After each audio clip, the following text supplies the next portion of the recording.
As the government shutdown enters its fifth week, Donald Trump is about as far away from the problem as he possibly could be, spending the entire week in Asia, telling tall tales about all of the success in the US and how great things are back home while the government is shut down and millions of Americans are hurting. And it's been interesting all week long. It's pretty clear that this has been a bit of a vanity trip for Donald Trump.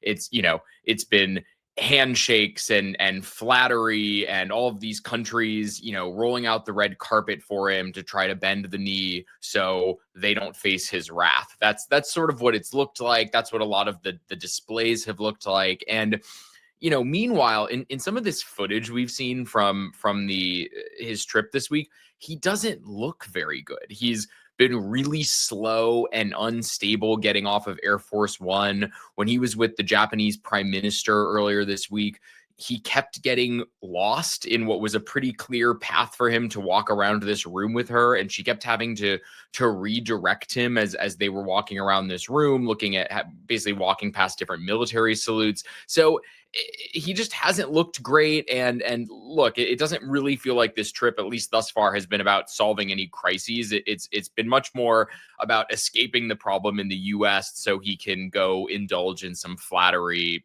across the world with some world leaders. And when he has been speaking and giving speeches this week, particularly to different like audiences and military installments around Asia, he's been spinning outright lies about how well he thinks the country has been doing. And I want to start with a clip from yesterday with him talking about inflation in the US. Let's take a look at that. Because we're doing so well. Inflation has been defeated and workers' wages are rising at the fastest pace in 60 years, and that includes your wages. They're rising in the fastest pace. The workers, I'm not talking about the rich people, everyone's doing well. Everyone in our country is now doing well. My first term, we built the greatest economy in the history of the world. We had an economy like nobody has seen before. Now we're doing it again, but this time actually it's going to be much bigger, much stronger. I told you $17 trillion, but it's going to be $21 trillion.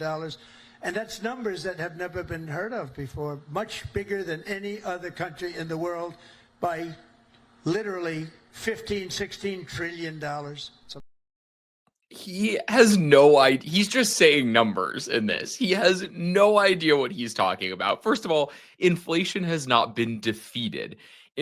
We just got some inflation data back last week. Inflation is rising at its fastest pace since January when Trump took office because of the trade war, which is pushing prices up on everything. It's pushing up, all of the input prices into products that we get. It's pushing up the prices on our food. We've seen, a nearly 20% increase in beef prices this year. Coffee prices are up nearly 10%. Energy prices are up 10% just in the past 5 months alone, despite the fact that Trump claimed he was going to be an energy first president who was going to unleash energy dominance and bring the cost down of everything through that. We haven't seen him do anything on that front, and it's being reflected in the rise that we're seeing in our prices every day. And those prices are not hurting the rich people he's talking about in the beginning of that clip. They're hurting working families the hardest. And so, not only is inflation not defeated, it's getting worse because of self-inflicted things that Trump has done to the country. And he in the same speech was also bragging about how great America is doing because there are fewer people on food stamps now. Let's take a look at that quickly. In 9 months, we've lifted over 600,000 Americans off food stamps. Wages for workers are rising at the fastest pace in more than 60 years. And meanwhile, energy prices are down. Gasoline prices are down. Grocery prices are down. Mortgage rates are down, despite the fact that we have an incompetent head of the Fed. He's incompetent. I call him Jerome Too Late. He's always too late. Jerome Too Late Powell. But he's out of there in another couple of months. We'll be very happy about that. First of all, as we've talked about, energy prices are not down. They're looking at the fact that the average gas price is under $4 a gallon. So that means that energy prices are down. It's not true. They're kind of, first of all, on gas prices, they're right around where they've been for the past 4 years. Those fluctuate, and the energy prices that, again, that go into the cost of other things are certainly not down. And for everyday Americans, their electricity bills are higher than they've ever been due to the demands of AI. So none of those things are true. And then his claim that, they've lifted 600 people or 600,000 people off of food stamps, those people didn't just suddenly get rich and so they stopped using food stamps. They're no longer using food stamps because of the cuts that have been made to food assistance programs and the way that the GOP has made it more difficult for people to get access to those food assistance benefits. They didn't just magically become,